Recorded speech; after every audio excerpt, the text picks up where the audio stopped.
کاتم باش بینەرانی خۆشەویستی تەلەڤیزیۆنی کۆمەڵە خوشحاڵم بۆ ئەوەی جارێکی تر لە خزمەتتانە بۆ پێشکەشکردنی بەرنامەیەکی تری دیالۆگ. عەزیزان، بەرەو پیری ڕۆژی یەکی ئەیار ڕۆژی کرێکارەچی ئاوردانەوەیەک بەپێی سنەت لە ڕۆژی کرێکار لە ساڵانی ڕابردووە زۆر مهمە بۆ ئەوەی بتوانین دەرس لە هەموو ئەو شکستانەوە بوومانە و ئەو سەرکەوتنانەوە بوومانە بگرین بۆ بتوانین بچینە پێشەوە بۆ ئەوەی بتوانین سەرکەوتنی زیاتر بەدەستبێنین و بە هیوایەوە بتوانێت چینی کرێکار دەسەڵات بەدەستەوە بگرێت و بە داخوازیەکانی خۆی بکات. لە ماوەی ئەو یەک ساڵۆنی ڕابردووە دوای شۆڕشی ژینا ئاڵوگۆڕی کێزگار گەورە لە ساحەی سیاسی ئێران و کوردستان هاتووەتە ئاراوە. لە ڕۆژی کرێکارە پێویستە ئەوە کە بەرەو پیریە چین پێویستە لەسەر مۆزوعە قسە بکەین و هەموو ئەو مشکلاتە کە هاتووەتە سەر ڕێگەی چینی کرێکار و بەقیچین و توێژەکانی ناو کۆمەڵ کە ئەوانیش زۆربیان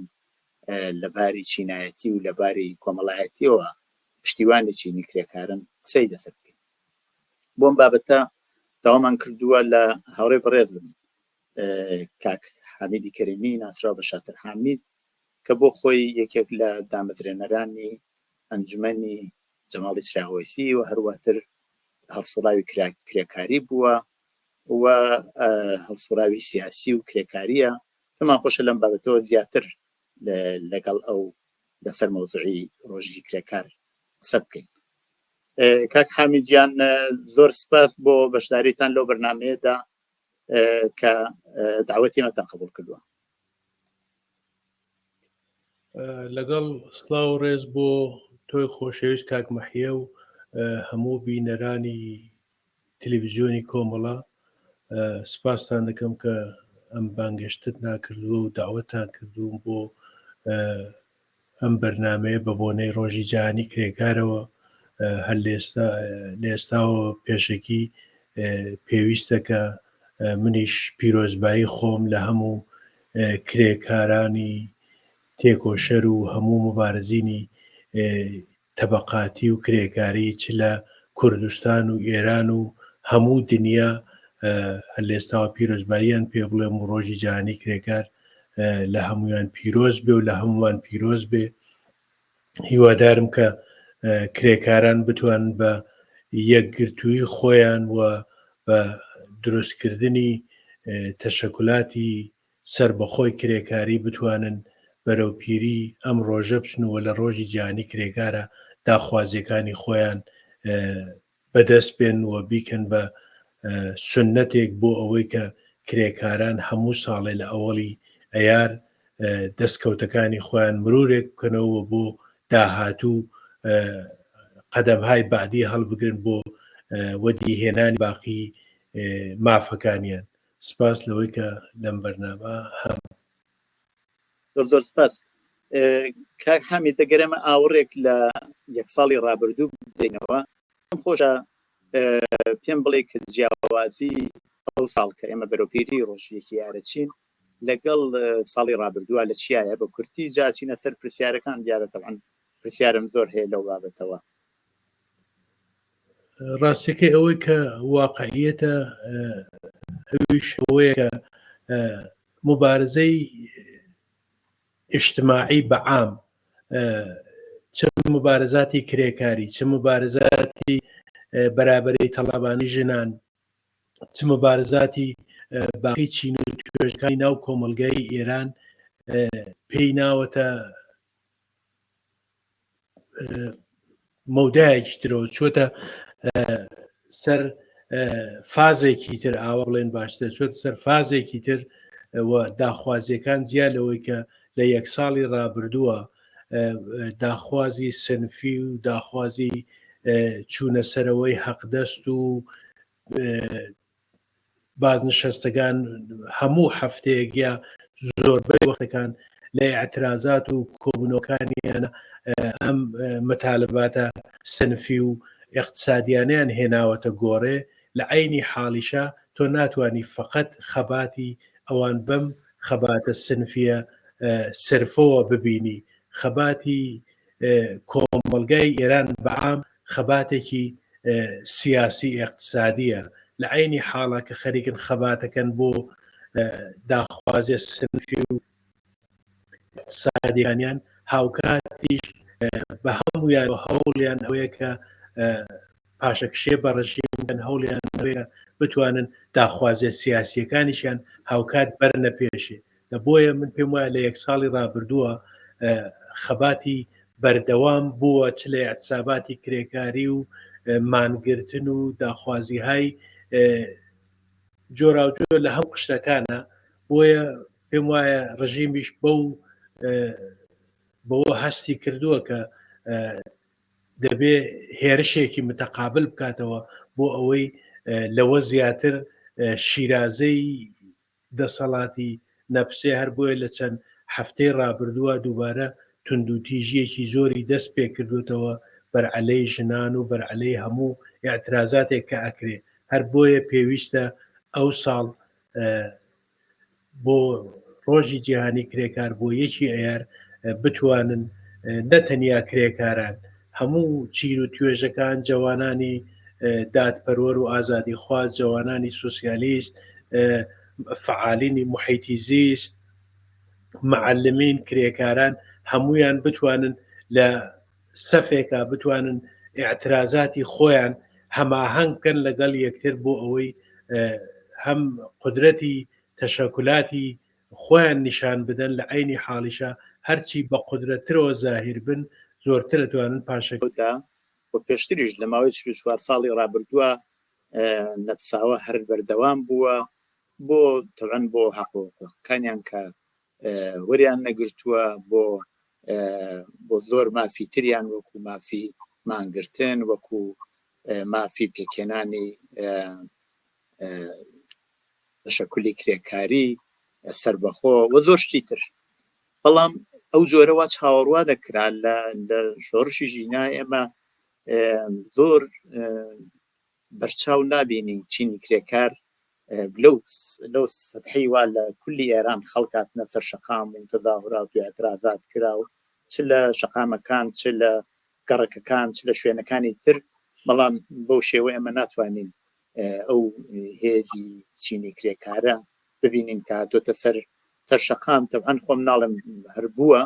خەباتەکان هەر بەردەوام بووە، بەڵام لە چاو ئەوەی وا چاوەڕوان نەکرا ئێمە بەوە نابینین. بۆ کارەکەی چی بووە چینی کرێکار وەکو چین و توێژەکانی تر، وەکو جوانان، وەکو ژنان، وەکو مامۆستایان، هەروەکو خۆشتان ئاماژتان پێکرد وەکو خانەنشینان کە هەر ڕۆژانە جاران سێشەمانە بوو، ئێستا کردیانە بە ڕۆژانە کە دێن و ئاعتراز دەکەن. هۆکارەکەی چییە؟ پێم خۆشە وردەکاریەکەی بزانین بۆچی ئاوایە. بەڕاستی من دەمەوێت ئاوا جۆرێکی تر شتەکە دەبینم. چینی کرێکاری ئێران بەداخەوە ئەو جۆرەی کە پێویستە لە 44 ساڵی ڕابردووە زۆریان هەوڵداوە، زۆریان خەبات کردو بۆ ئەوی بتوانن ئتحادیەهای سربەخۆی خۆیان بێ، بۆی بتوانن وەک تەبەقەی کاریگەری متشەکل زاهر بن. بەڵام بەداخەوە بەهۆی فشار و زەخت و زۆری جمهوری ئیسلامی و کارفەرمایان کە هەمویان شەریکن بەڕاستی و دژ بە تەبەقەی کاریگەر لە هیچ سەرکوت و خەفەخان و بێکارسازی و ئەمانە درێغ ناکەن. بەڵام لە رابطە لەگەڵ بەشداری چینی کرێکار لە شۆڕشی ژینا من دەمەوێت ئاوا چاو لە شتەکە بکەم. ئەو جوانە دانشجوانەی کە لە ئاعترازاتە بەشداریەکەن هەر کوڕ و کچی کرێکاران و معلمین و خەڵکی تێکۆشەری ئەم وڵاتن. ئەو ژنانەی کە خەریکن مبارزاکەن بۆ یەکسانی و بۆ وەدیهاتنی داخوازیەکانیان و فرەدانی حجابی زۆرە ملی، ئەوانش هەر بنە ماڵە و کەسوکاری چینی کرێکار و تەبەقەی خوارەوەی جامعەن. بۆیە ئێمە ئەگەر مبارزاتە سیاسیەکە تێک هەڵبکێشین لەوانەیە وەک تەبەقەی کاریگەری متشەکل، مەسەلەن کرێکارانی پیترۆشیمی و یا زۆباهەن یا ئێران خودرە و ئەمانە ئەوە بە شێوەی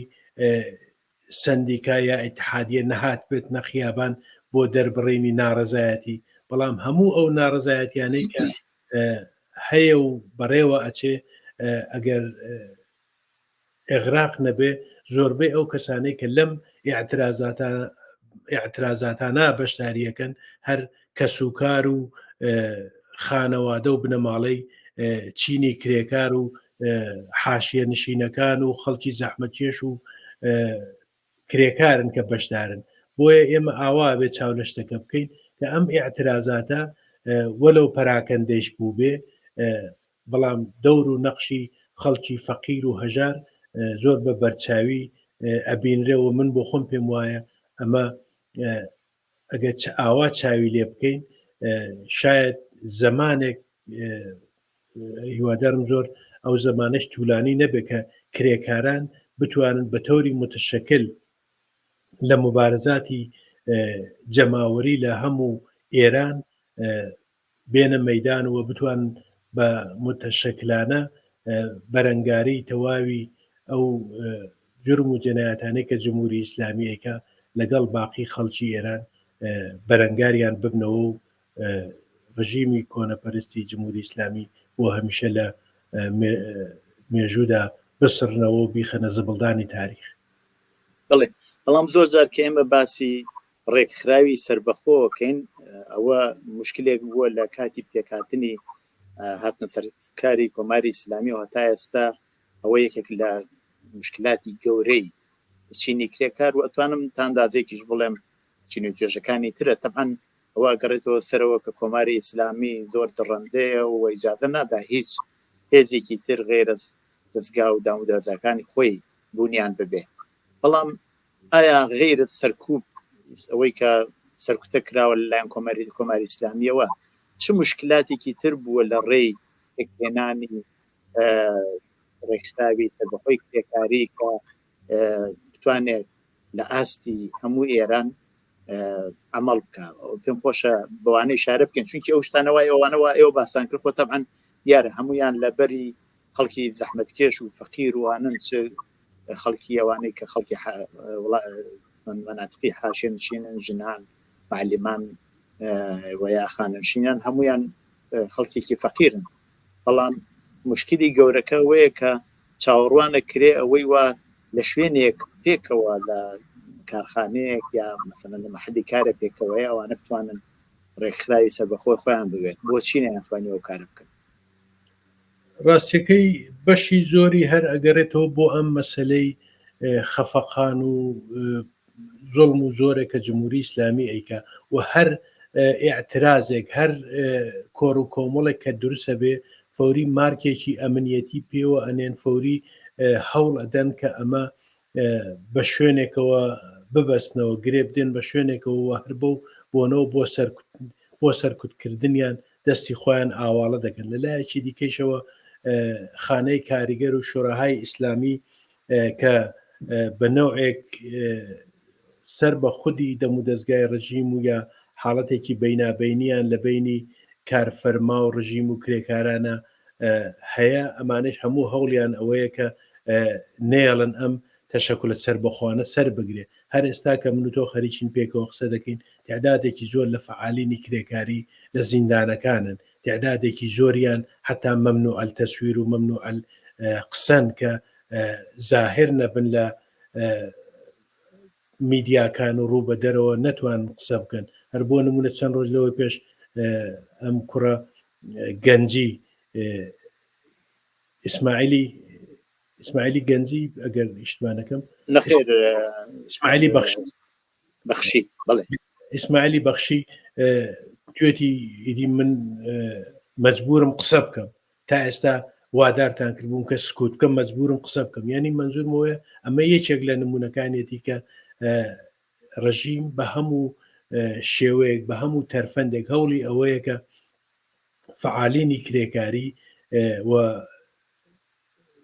ئەو کەسانەی کە هەوڵەدەن بۆ دروستکردنی تەشەکولاتی سەربەخۆی کرێکاری یا دووریان بخاتەوە لە شوێنی کاریان یا لە زیندانەکانە ڕایان بگرێ و یا واداریان بکە کە مەمنوع تەسویر و مەمنوع قسەکردن بن بۆ ئەوەی جامعە دەنجیان نەبیستێ هەر بۆیە پێویستە لە ئێستاوە باتەوەجو بە شرایەتێک کە هاتوۆتە پێشێ بەم ڕۆژگارە ژنان و خانە نشینان و معلمان و جوانان هەموو هەر کەسە بنەوەیەک خەریکی اعترازن طبقەی کاریگەری و فعالینی کرێکاریش بتوانن لەم چوارچێوە حاڵەتە سنفی و ناوخۆیە تۆزێک خۆیان بێنە دەرەوە و زۆرتر لە مەسائلی سیاسی بێزگە لە مەسائلی سنفی لە مەسائلی سیاسیشە دەور و نەخشێکی زیاتر لە خۆیان نیشان بدەن. باش ئەوە ئێوە فقط بە مۆزوعی ئشارەتان کرد ئایا فقط هەرەوەیە یا شتی کێشەیە یاکو ئەوە هەیە کە کرێکارانی لە محلی کارە ئێمە سابینین کرێکارانی سەنعەتی ئەوانەی ناوە پێڵەن پەیمانکارەکان کە بەڕاستی ئەوانە توانیشیانە اعترازات بکەن چ لە پتروشیمی چ لە بەشی سەناعی نەوت و فلزوانە بەڵام کرێکارانی سەنعەتی کە ئەتوانین بڵێن ئەوانە دامەدراون و حقوقیان هەیە و دامەدراون ئەوانە چیایە هەر مشکلەکە دیسان هەر مشکلی ئەمنیەتیە یا کێشەیەکی تریشەیە کە ئەوانە نەیانتوانی و تا ئێستا ئەو جۆرەی کە چاوەڕوانەکرا تەشەکلی خۆیان پێش بێنن ڕێکخراوی سەربەخۆیان پێ بێنن. ڕاستیەکەی من زۆر بە دەقیقی ناتوانم بچمە ناو وردەکاریەکانیەوە بەڵام یەک واقعیت هەیە ئەویش ئەوەیە کە ئەوانەی کە ڕسمەن کرێکاری شوێنهای سەنعەتی وەک پترۆشیمی و شرکەتی نەفت و بێزگە لە کرێکارانی قەراردادی و ئەمانە بەڵام ئەوانەی کە وەک کرێکاری ڕسمی و ئەوە کارەکەن لە زۆر شوێن وایان لێ کردوون کە ئەگەر ئەحیانەن اعترازێک لە خۆیان نیشان بدەن ئەگەر ئەحیانەن ڕووبەدەرەوە شتێکیان لێ ببین ئەو مۆقعیەتە شغڵیش کە هەیەە لە دەستی بدەن و لە لایەکی دیکەشەوە ڕژیم بە تەرفەندهایەکی جۆراجۆر کارهایەکی کردووە کە مەسەلەن هێناوێتی بەسا ستاکیان پێ ئەفرۆشێ یا سەهامیان پێ ئەفرۆشێ و ئەیانکا بە بەشێک لە سەهامدارانی کارخانە و بۆ بەدەستەوەگرتنی ئەو کرێکارانە کە نەتوانن لە هیچ شوێنێک دەنجی اعترازی خۆیان بەرز بکەنەوە هەوڵیان ئەوەیە کە حتا لە نێو کرێکارانیش ئەم دوو دەستەگی و تەفرەقەیە دروست بکەن قشتێک لە سەرەوەتر و قشتێک لە خوارەوە کە کرێکاری قەراردادی و یا قەراردادی سپیان پێ ئیمزاعەکەن لەگەڵ ئەوان نەوعێک فەرقیان ببێ و ئەمە هەمووی بە تەرفەندی کارفەرما و ڕژیم ئەم شتانە ئەبەنە پێشەوە بۆ ئەوەی دەنجی ئەوان کە بکەن بەڵام لە کرانەوەی چکۆڵەترین ئازادیە کە ئەگەر ڕووبدا من پێم وایە ئەوانیش لەو حاڵەتە بێنە دەرەوە بەڵام لە حاڵی حازرە من پێم وایە دلیلی ئەسلی ئەوەیە کە بەنەوعێک گرفتاری ئەو موقعیەتەن کە تایان و تا زمانێک کە ئەم کرانەوەی نەبێت تا زمانێک کە ئەم ئەمنیەتی شغڵی بە جرمی ئەوەی کە تۆ ئێعترازت هەیە شغڵەکە لە دەست بدەی ئەو کەسێکە لە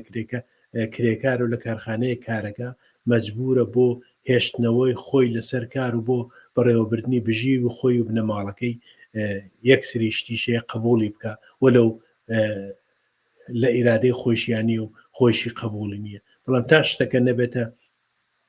حرەکەتێکی جەمعی و سەرتاسەری ئەم حاڵەتە بەردەوامە و فعالینی کرێکاری ئەبێ کار بکەن بۆ ئەوەی کە ئەم فاسلانە نەهێڵن و بتوانن بە نەتیجەیەکی بگەن کە کرێکارانی دایمی و کرێکارانی قەراردادی و کرێکارانی مۆقەت بتوانن پێکەوە بۆ بەدیهێنانی داخوازیەکانیان کە ئێستا تەوەڕم گەیشتوتە حاڵەتێکە هیچ کەس دەرەقەتی ژیانی ڕۆژمەڕەی خۆی نایە هەر بۆیە ئەم فەقر و فەلاکەتێکە ڕژیم دای سەپاندووە بەشێکی زۆر مانعە لەسەر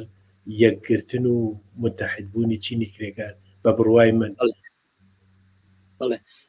بۆ خۆشتان ئاماژەتان پێ کرد کە چین و توێژەکانی تری ناو کۆمەڵ ئەوانە هاوخەباتن لەگەڵ چینی کرێکار و مەنافعێکی تقریبان بڵێن مشتەرێکیان هەیە پێکەوە بەڵام ئێمە شتەیە کە ئێبینی نەویشەوەیە کە تا ئێستا ئەو چین و توێژانە نەیانتوانیوە یەک دەنگ و یەگرتو دەربکەوت. مەسەلەن بۆ نمونە ئێستا لە چەند حەوتی ڕابردووە زیاتریش دەتوانین بڵێن کۆماری ئیسلامی بە هاتنە دەرکردنی قانونێکی تازە گەشتی ساڕۆڵا و گەشتهای تری نەهی منکەر و ئەوانەیشی هێناوەتە سەر شەقام بۆ سەرکوتی ژنان. سەرکوتی ژنان وەکو یەکێک لەو بەشێک لەو هێزە گەورەی کە لە بردنەوەی ژینا دەوریان بووە، زۆربەیشیان گیران و برینار بوون و گیانیان لەدەستدا. ئایا سەرکوتی ئەوان چ نێتوانێت تەئسیر دابنێتە سەر خەباتی چینی کرێکار و بەو شێوە لە عینی حاڵە ژنان یانەیە بە ژنان پاشەکشێ بکەن بیشوانەیە لەو ڕێگەوە چین و توێژەکانی تری ناو کۆمەڵ وەکو کرێکاران و معلمان و خانەنشینانیش پاشەکشێ پێ بکەن و بیانەوە بۆ شێوە سەرکوتی بکەن. ئایا چنە تەئسیری هەیە بە تایبەت مەسەلەی ژنان لەو بابەتەوە؟ ڕاستیەکەی ئەگەر هەموو چین و توێژەکانی نێو کۆمەلگای ئێران و چینی کرێکار بە تایبەتی بۆ ئەوەی بیانەوێ بە داخوازیەکانی خۆیان بگەن، بۆی بیانەوێ دەور و نەخشێکیان ببێ لە داهاتووی جامعە، بە نەزەری من ئەولەویەتی کاری چینی کرێکار لەم ساڵە لە سەروبەندی ڕۆژی جیهانی کرێکار و لە قەتنامەهایە کە قرار بێ بیدەنە دەرەوە دەبێت زۆر بە ڕاشکاوی لە داخوازی ژنان بۆ وەدەستهێنانی مافەکانیان کە داوای بەرابەریەکەن، داوای پوششی ئازادەکەن، دەبێت تەبەقەی کاریگەر بتوانن ببنە حامی دەرەجەیەکی ژنان و هیچ چین و توێژێکی دیکە نابێت لە چینی کرێکار ڕاسختر و پەیگیرتر بێ بۆ وەدیهێنانی ئامانجی بەرابەری بۆ ژنان و پیاوان. هیچ چین و توێژێکی دیکە ناتوانێت بەقەت تەبەقەی کاریگەر نەف بەرێ لەو بەرابەریە و ئەو کەسانش کە مبارزە ئەکەن چ لە شەقامەکان چ لە کارگا و کارخانە و شوێنی کار هەموو هەوڵیان دەبێ ئەوە بێ کە نێڵن ڕژیم پاشەکشێ بۆ و ئازادی پوششە بکە کە ئێستا لە ئارادایە. حتا دوێنێ شتێکم بیست کە گویا توێن ئەو کارمەندانەی کە لە بانکەکان کار دەکەن کارمەندی ژن دەبێ وەلا بنرێن لەبەر ئەوەی کە پوششەکانیان کامل نییە. مەزوم وە لە هەموو شوێنێک لە بیمارستانەکان، پەرستارەکان، مەعەلمین، ئەمە وات تاسیری کردووە، ڕژیمی ئاڵۆز کردووە و بۆیە ئەم لەم چەند هەفتەی ڕابردووە چەند مانگی ڕابردووە هێرشێکی بەربڵاویان دەست پێ کردوێتەوە بۆی پاشەکشێ بە و ڕاپەڕینە یا بەو نافەرمانیە بکەن کە ژنان چوونەتە پای. بە بڕوای من تەبەقەی کارگەر ئەو ساڵ لە هەموو ساڵێک زیاتر دەبێ هەوڵ بدەن کە ببنە بەشێک لە مبارزاتی ژنان و ژنان بکەنە بەشێک لە ئاعترازاتی خۆیان. بۆیە ژنان وەک نیوەی کۆمەڵ کە نیوەی تەبەقەی کارگەریشن وەلو ئەگەر لە کاریش نەبن، ئەمانە دەبێ هەوڵ بدەن بۆ ئەو ساڵ بە بۆنەی ڕۆژی جیهانی کرێکارەوە هەوڵ بدەن کە ئەو ژنانیش بەشدار بکەن لە کۆڕ و کۆمەڵەکانیان، لە متینگەکانیان، لە تەزاوراتهایە کە بەرگوزاریەکەن و بتوانن داخوازی ئازادی پوش و داخوازی بەرابەری ژن و پیاو بکەنە سەرەکی ترین داخوازی ئەو ساڵیان. من پێم وایە ئەگەر ئەوە بکەن ئەتوانن پاشەکشێ بە ڕژیم بکەن و هیوادارم هەر لە ئێستاوە هەوڵیان بۆ دابێ و لە هەوڵیان بن کە بتوانن بۆ مراسماتی ئەوەڵی مایمێ ئەو ساڵ ئەمە لە ئەولەوێتی کاریانە بێ. بەڵێ باسی ئەوەتان کرد کە بەشێک لە هەڵسوڕاوانی کرێکاری ئێستا لە زندانن. ئەوە هیچ کەس ناتوانن کۆڵی بکاکەوایە بەڕاستی دەنگیان بەسراوە، ناتوانن دەربکەون. بەڵام هەڵسوڕاوانی لایەنەکانی تر دەوریان هێزگار زۆر بووە. مەسەلەن بۆ نمونە ئەو هەموو ئاعترازە لە شارەکانی توان بڵێم لە هەموو شارەکانی ئێران بەبێ ڕێکخراو نەبووە. ینی ئەبێ کەسانێک هاتبێتن ئەویان ڕێکخست بێ کات و شوێنی اعتراضاتەکان دیاری کرد بێت و توانی بێتیان ئەوە ببەنە پێشەوە گەرچی بە تونند و تیژی سەرکوت کراون بەڵام دیارە ئێستا شێوەی خەباتەکەیان گۆڕدراوە بۆ نمونە لەو انتخاباتی دوایینا تووشاکەین بەشداری بەرین ئاسی هەموو ئێران بە خودی ئەترافی دەوڵەت خوار لە 50 بووە، خوار لە 40 لەوانش بووە، خوار لە 30 بووە، بە هەموو لێکۆڵینەوەکان تقریبان دەوروبەری 13 تا 20% خەڵک کەویش دارودەستەی کۆماری ئیسلامی بوون بەشداریان کردووە. ئەوە ڕێکخراو بوو، یعنی ئەوە بە نوعێک ڕێکخراوێکی لە پشت بووە. نمونەیەکی تر نەورۆزەکانە لە کوردستان ئەو هەموو ئەو هەمایشە گەورە ئەو خەباتە گەورە کە ئێمە بینین بە شێوەی هەڵپەڕکێ و جەژن و خۆشی بەبێ خوێن لە لوتی کەسێک بێ هەردیسان ڕێکخراو بووە، دیارە کەسێک هاتووە هدایەتی کردە چوارچێوەکەی دیاری کردووە. ئەوانە پێتان وایە دەوری هەڵسوڕاوانی کرێکاری چەندێک هەیە لەسەر مۆزوعە ئەوە ئەتوانێت انتظار لەو بابەتەوە چییە بۆ ئەوی هەڵسوڕاوانی کرێکانی زیاتر لەوەی کە پێویست بێ بێن و ئەرکی ڕێکخستنی خەباتی کرێکاری باستۆ بگرێت. ڕاستیەکەی من ئاوای دەبینم هەڵسوراوانی کرێکاری و فعالینی کرێکاری دوو ئەرک بەڕێوە دەبن. یەکیان ئەرکی کاری سنفی و تەشەکولاتی و شوێنی کار و بۆ زیاترکردنی حەقدەست و ئاسانکردنی شەرایەتی کار و بیمەی بێکاری و هەموو ئەم شتانێکە لە محیتی کارە پێویستە و دەبێ بکرێ. ئەمە یەکێک لە کارەکانیانە کە ئەمە کاری سنفیە. بەڵام ئەو بەشەی کە ئەگەڕێتەوە سەر کاری سیاسی، تۆ لە وڵاتێکی وەک ئێرانە فعالینی هەموو عەرسەکانی ژیان، هەموو تەشەکولە مەدەنیەکان، تەشەکولی معلمین، تەشەکولی کرێکاری، تەشەکولاتی محیتی زیستی، بە هەموو شاخەوانەکان نازانم هەمویان هیچ کامێک لەم تەشەکولاتە ینی خەڵکی غەیرە سیاسی نین. خەڵکی ئەم وڵاتە خەڵکێکی سیاسین، خەڵکێکن کە فکر دەکەنەوە لەوەی کە چ قەدەمێک هەڵبەگرن کە کەم زەرەر و کەم زیان بێ بۆ جامعە و لە عینی حاڵە قەدەمێک نزیکیان بکاتەوە لە سەرکەوتن، قەدەمێک بیان باتە پێشەوە بۆ ئەوەی ژیانێکی باشتر بۆ خەڵک دابین بکەن. هەرەوەی کە ئیشارەت پێکرد لە نەورۆزەکانە جمهوری ئیسلامی کە مخالفی تێکەڵاوی ژن و پیاوە، مخالفی ئەوەیە کە خەڵک شاد بن، دەیەوێ هەموو کەس سەرپۆش و مەقنەعە و ڕەشپۆش بێ. خەڵک لە کوردستان و لە باقی شوێنەکانی ئێرانیش ڕەنگا و ڕەنگ و بە هەموو شێوەیەک سعیەکەن بەرەنگاری بکەن لەگەڵ ئەم بۆچوونەی جمهوری ئیسلامی، سعیەکەن ئەوەی جمهوری ئیسلامی پێ ناخۆشە ئەمان بیکە نەخۆشی، ئەوەی جمهوری ئیسلامی ناوێ بکرێ ئەمان بیکەن. بۆیە ئەم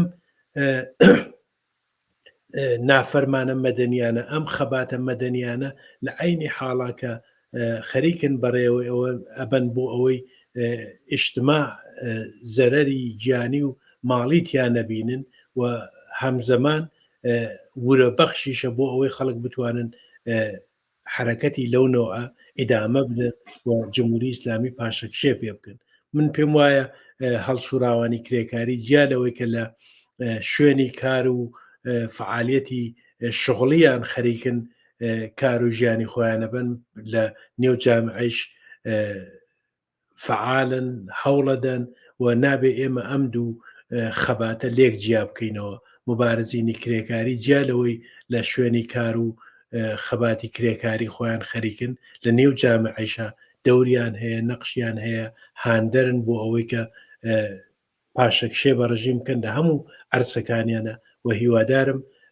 جوانان و ژنان و معلمین و هەموو چین و توێژەکانی کۆمەلگایش بتوانن ئەم خەباتانە لێک گرێبدەن، لێکیان هەڵپێکن بۆ ئەوەی بە ئیتحاد و یەکپارچەگیەکی زۆرترەوە پاشەکشێ بە ڕژیم بکەن و نێڵن ڕژیم ئەم هێرشەی کە دووبارە دەستی پێکردووە بە سەرنجامی بگەێنێتەوە و منجەر بێ بە پاشەکشەی خودی ڕژیم ئەمیش بە شەرتێکە کرێکە چینی کرێکار و فعالینی کرێکاری و جوانان و ژنان و هەموو ئەرسەهای خەباتی کۆمەڵایەتی پێکەوە بتوان بەرەنگاری بکەن لەگەڵ هەموو سیاستهای دژی خەڵکی کۆماری ئیسلامی. مۆزۆیەکی تر کە پێم وایە شەر گرنگە ئەویش ڕێکخراوە سیاسیەکانە، تایبەت ڕێکخراوی چەپ کە هەمیشە خۆیانیان چینی کرێکاریان بە ئەو هێزە زانیوە کە خۆیان بە بەشێک لە چینی کرێکارە زان و لە سیاست و بەرنامە و استراتیژی و هەموو شتێکی خۆیانە ئەو هێزی کۆمەڵایەتی کرێکاریان وەکو قویترین هێز داناوە. دەوری هێزی سیاسی چۆن دەبینن بە تایبەت ئەگەر ئەزانین لە ئاردیم 4 ساڵە دابڕان و ئالەوانە هێزگار زۆر بوو لە ناو هێزی سیاسیە، ئایا واقعان دەوریان هەیە یا ئەبێ ئەوان پێداچوونەوەی بکەن بەسەر نەوعی هەڵسوکەوتیان بەرامبەر بەو خەباتەی وایەسە لە کۆمەلگا لە ئارادایە؟ بە بڕوای من هێزی سیاسی و هێزە سیاسیەکان و هێزە چەپەکان ئەبێ لە کۆمەلگا ئەنەرژی وەربگرن. دیارە لە عینی حاڵیشە ئەبێ ئەوەندە لە نێو کۆمەلگای خۆیان هێزیان ببێ و نفوزیان ببێ کە بتوانن ئەو وەزعیەتەی کە لە ناو کۆمەلگا هەیە ئەمان سەمت و سووی پێ بدەن، ئەمان بتوانن ڕاهبەری بکەن، ئەمان بتوانن ڕێنوێنی بدەن بە بەرەوەچوون و بەرەو پێشچوونی خەباتیان. بەڵام هەر هێزێکی سیاسی کە بێنێ خۆی فقط بە هێزێکی چەپی سیاسی فقط خۆی بە ئەوە بە ئێمە مبارزەی کرێکاری دەکەین و مبارزاتی باقی ئەخشاری جامعە نادیدە بگرێ، لە عینی حاڵە کە خۆی دوورخستوێتەوە لە خەباتی جەماوەری نایشتوانێت جوابگووی ئەو نیازە بێ کە حتا کرێکارانیش هەیەە. بۆیە خەباتی کرێکاری گیانیە لە خەباتی مەدەنی، خەباتی کرێکاران گیانیە لە خەبات بۆ ئازادی، خەباتی کرێکاران گیانیە لە خەبات بۆ بەرابەری ژن و پیا و بۆ ئازادی زیندانیانی سیاسی. بۆیە هێزێکی چەپ و کۆمەڵایەتی ئەبێ دەور و نەقشی ببێ، ئەبێ ڕێنوێن بێ بۆ هەموو ئەم خەباتانەی کە هەیەوە بتوانێت هەوڵ بدا بە لێکگرێدانی ئەمانە، بە لێک نزیکردنەوەی ئەمانە بیکاتە خەباتێکی جەماوەری بەرین بۆ ئەوەی بتوانن بەرەنگاری ڕژیم ببنەوە، بتوانن پێش بە ئەم زۆڵم و زۆر و ناعەداڵەتیانەی کە لە کۆمەلگا هەیە بەرەنگاری بکەنەوە. هەر ئێستا کە ئێمە خەریکین قسە دەکەین حکمی ئیعدامی تۆماجی ساڵحی و چەندین کەسی دیکە هەر لەحزە ئیمکانی حکمی ئیعدامەکانیان بەڕێوە بچێ و بیکەنە شتێکی ئەمری واقع. دەبێ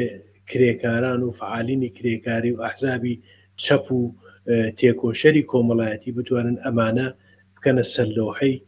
مبارزاتی خۆیان بۆ ئەوەی پاشەکشێ بە ڕژیم بکەن. پێم وایە هێزێکی چەپ و سۆسیالیستی وەختێک کە توانێ دەور و نەخشی خۆی ئیفا بکە کە لە نێو جامعەکەی خۆیان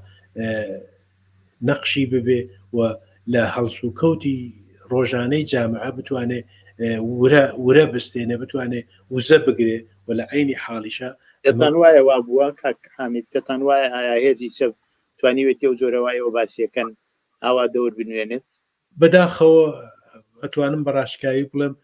لەوانەیە لە کوردستان تۆزێ وەزعەکە فەرقی بێ، بەڵ لە باقی شوێنەکانی ئێران بەڕێکخراوەی ئەمە هێشتا ڕووی نەداوە. بەڵام ئەگەر هێزی چەپ و سوسیالیستی بێوێ دەور و نەخشی خۆی ئیفا بکە، ئەبێ هەوڵ بدا لە هەموو لە نێو هەموو چین و توێژەکانی ئەو کۆمەلگایە خۆی ببینێتەوە، خۆی نیشان بدا. پێویستیش ناکە حتمما بڵەوە من فلان حیزبم لە تەرە فلان حیزبەوە قسە دەکەم، ئەبێ بتوانێ جۆرێک ئەم خەباتە بەڕێوە بەرێ بەبێ ئیشارەکردن بە هیچ کامێک لە تەشەکولە سیاسیەکان بتوانێ دەور و نەخشێکی وا فعالینی سیاسی و ئیجتماعی دەور و نەخشێکی وا لە خۆیان نیشان بدەن کە بە نەوعی خۆیان پێ چەپ و سوسیالیستە کە ئەمە بکەنە ئەمری واقع و لە دوا ڕۆژی کرانەوەی هەر ئازادیەکە ئەگە کوتیان فلان کەس سەر بە فلان حزبی سیاسی خەڵک بزانن کە بەڵێ ئەم تێکۆشەرێکە تا ئەوڕۆکە ئاوا هەڵسوورا بۆ لە هەموو عەرسەکانە سەر بە فلان حزبی سیاسی، بەڵام بەداخەوە تا ئێستا بەهۆی خەفەقان و بەهۆی زەبر و زەنگێک کە جمهوری ئیسلامی ئەینوێنێ واقعیت ئەوەیە کە هێشتا ئەو دەور و نەخشەی کە پێویستە نەیان بووە، بەڵام فعالینی چەپ ئەحزابی سیاسی هێزە چەپ و سوسیالیستەکان ئەتوانن دەور و نەخشێکی زیاتر لەوەی کە هەیەە لە خۆیانی نیشان بدەن و سوسیال میدیا ئێستا دەورێکی زۆر بەرجەستەی هەیە بۆ ئەوی بتوانن لە ماڵی هەموو کەسا ببن، لە گیرفانی هەموو کەسا بن، لە سێڵفۆنی هەموو کەسا ببن و بتوانن بە ڕاهنماییکردن بە پیشنەهادی چۆنیەتی کارکردن لە عەرسەهای مختلفی خەباتی جەماوەریە دەور و نەخشی خۆیان بنوێنن و هیچ کەس ناتوانێت هیچ کەس بگرێ لەسەرەوەی کە لە نێو تەلەفۆنەکەیە نێوی فلان حیزب هاتووە یان نەهاتووە، بەڵام پێویستە زۆر لەوە زیاتر هێزە چەپ و سوسیالیستەکان بە تایبەت هەوڵ بدەن کە خۆیان لەو عەرسا ببینەوە و ببنە فعالینی واقعی ئەو عەرسەیە کە خەباتی جەماوەریە. بەڵێ کاک حامید لە ئاخرە پێم خۆشە ئەگەر شتێک کە باسمان لێ نەکردووە یا بۆ خۆتان پەیامێکتان هەیە بۆ ئەوەی بۆ خۆشتان هەڵسوڕاوی کرێکاری بوون دەورتان بووە چەو کاتەی کە بۆ خۆتان وەکو کرێکار لە ڕێکخراوی نانەواخانەکانە بەشدار بوون، چ دواتریشکەوە وەکو هەڵسوڕاوی سیاسی بوون و دەورتان بووە، پێم خۆشە ئەگەر شتێک هەیە کە ڕوبەرە و ڕۆژی کرێکارە چین خەتا بە کرێکاران هەتانە باسی بکرد بە گوێبیسی بین، من پرسیارێکی ترم نەماوە. ڕاستەکەی شتێک کە دەمەوێت دوڵەمەویشەوەیە کە یەکەم جار کە ڕۆژی جیهانی چینی کرێکار بە ئاشکرا و بە عەلەنی لە ئێران و لە کوردستان بۆ یەکەم جار بەڕێوەچوو ساڵی 1358 بوو کە لە هەموو شارەکانی کوردستان و ئێران کرێکاران توانیان بە پلاکاردی خۆیان و بە داخوازیەکانی خۆیان و بە ئاشکرا ڕێپێوان بکەن و خەباتی کرێکاری بکەنە ئەسڵێک ئەو دەم. ئەمە هەر لە خاتراتی من و نەسلی هاوتەمەنی منە ماوەتەوە، هیوادارم نەسلی جەدیدیش بتوانن کەڵک لەو ئەزمونانە وەربگرن و ڕۆژی جیهانی کرێکار دووبارە بێننەوە سەر شەقامەکان، داخوازیەکانیان بکەنە داخوازیایەکی ئەمەلی کە بتوانن ئەمەل پێکرا و هەوڵ بدەن ئەو شتانەی کە ئیشارەمان پێکرد لەسەر بەرابەری ژن و پیا و ڕەفعی ستەم لە ژنان و نەهێشتنی کاری منداڵان و هەموو دابینکردنی کار بۆ بێکاران، نەهێشتنی کۆڵبەری، ئەمانە شتایەکن کە ئەبێ بەڕاستی کرێکاران ئەو ساڵ زۆر زیاتر پێداگری لەسەر بکەن بۆ وەدی هاتنیان و ئەم زۆڵمەی واقعاً زۆڵمێکی نەپساوەیە کە ڕۆژانە بۆ تیکەیەک نان کابرا حازرە گیانی خۆی بخاتە خەتەرەوە بۆ ئەوێ بتوانێت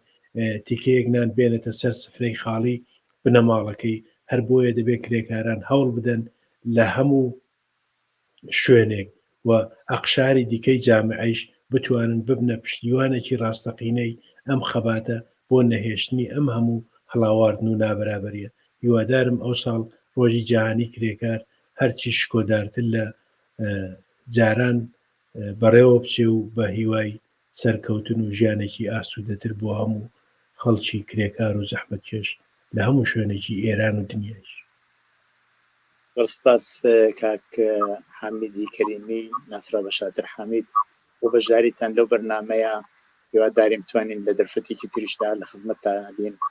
لە سێشەوە لێرەوە پیرۆزبایی ڕۆژی کرێکار بە ئێوە و هەموو کرێکاران لە هەموو ئێران و هەموو دنیا پیرۆزبایی ئەڵێم سەرکەوتوو بن. ڕۆژێکی خۆش. بەس. بەڵێ بینەرانی خۆشەویستی تلویزیۆنی کۆمەڵە بەو جارە ئەمە هاتینە کۆتایی ئەو جارەی بەرنامەی دیالۆگ، هەتا دیالۆگێکی تر ڕۆژ و شەوێکی خۆشتان بۆ ئاوا دخوازم.